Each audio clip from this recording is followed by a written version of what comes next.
Hey everyone, I wanted to come back again today and make sort of like an unofficial part two to the why you should switch to Linux video I just previously made. So essentially, yeah, today's video is going to be about how I switched to Linux and how you guys can switch to Linux as well from Windows.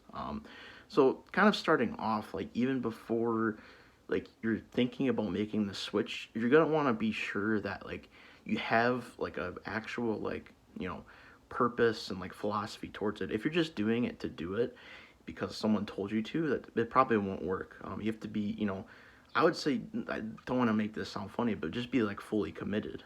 Like for me, for example, I was sick of, like I said in the last video, all of the Microsoft stuff and the bloatware and the slowness and the lack of being able to upgrade. Right. So the first thing you're gonna want to have, have like a good mindset going forward about it, and truly want to make the switch and do what you can to make it work. And you have to kind of like set goals for yourself. By like this week I want to be able to do this, and by this week I want to do this, and then after this week I just want to pull the plug and wipe the C drive or your main Windows partition and go Linux. So I guess the first thing I'd say is just have like a philosophy and have like a genuine desire to want to do it, because that'll really help you in the long run.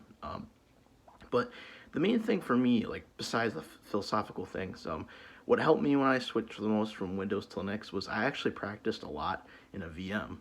If you're unaware of virtual machines, they're great way to play around with like programming and other things. But for me, it worked really well to practice Linux on while I still had my Windows computer.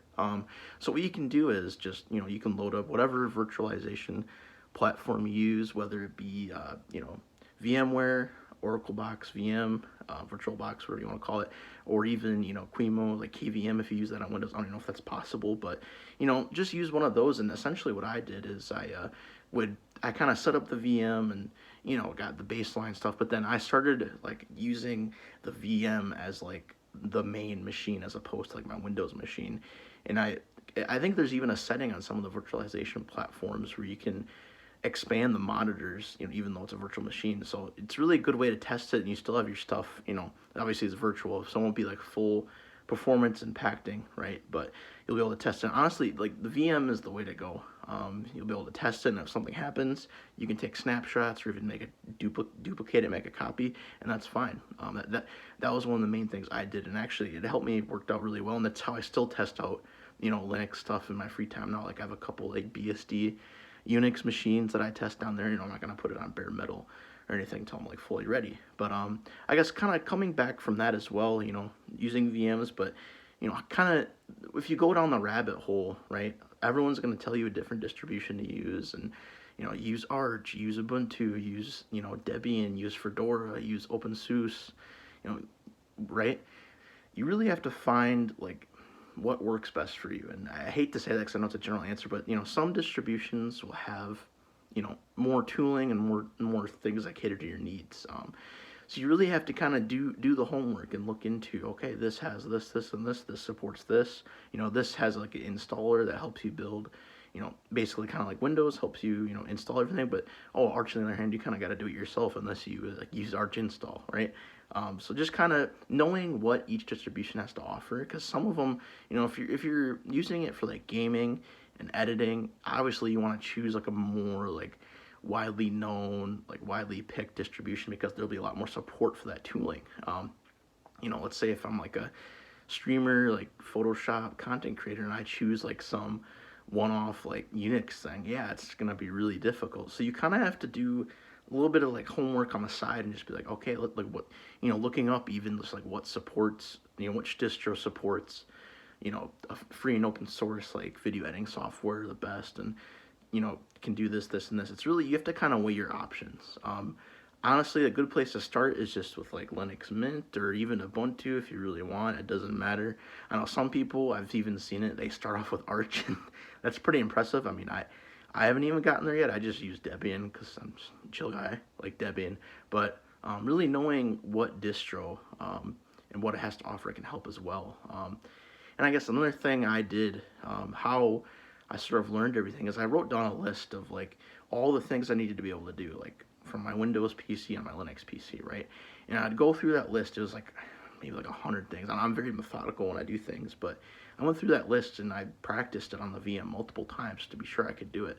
And I, looked up multiple like YouTube videos, like Google searches. This is before, not even Google. Like I forgot what I used back then. I used their DuckDuckGo or some other privacy-focused one. But back then I did this pre like Chat GPT. What you can do now is even like better. You can go into Chat GPT or whatever you want to use and just type like what are some common things in Linux you should be able to know how to do via the terminal, or if you can't do it via the terminal, how would you do it? I can really give you detailed like documentation, excuse me, and instructions like in seconds. So it is pretty, I don't want to say it's easy, but there's a lot of resources there to help you. And honestly, the main thing is you just have to practice. It's just like anything, right? If I were to go right now and play a basketball game, into college, I'd be winded and out of breath within the first 2 minutes, right?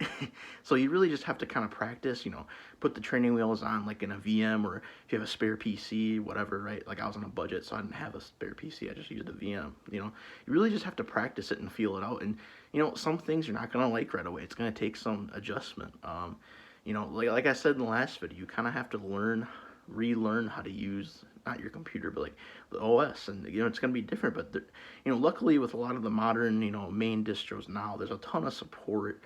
There's many forums, and I found that there's some really nice people that are very welcoming, but then there's some mean people, but that's just how it is going to be anywhere. But there's so many tools and ways you can go about it now. Like I know many years ago, before I was even born probably, it was very hard to get support for some of this stuff. So now we have a lot of tooling and resources and communities and stuff like that. But what it really comes down to, and I want to say it again, you have to have like a motivation and a desire to want to change. Because if you don't want to change it and you just hope it runs like Windows and it just works, it's going to be some issues. I mean, yeah, there's a lot of just works distributions now, but the fact of the matter is, down the road, you're going to run into some issues here and there. But if you just have that desire to switch, that's mainly all you need, and have the motivation to learn. And for me, it was really cool to learn, because I learned more about computing and computers, doing all this Linux stuff and figuring out how it works on both machines and why it does this, stuff like that. But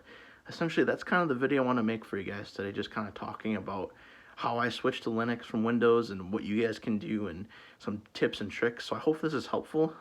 Feel free down below, any questions, like I can kind of elaborate further. Just kind of wanted to get in here, have a little dialogue for a little bit. But yeah, I hope you guys enjoyed. If you're planning to make the switch or in the middle of making the switch, let me know how it's going in the comments below. But I'll see you guys in the next video. Peace.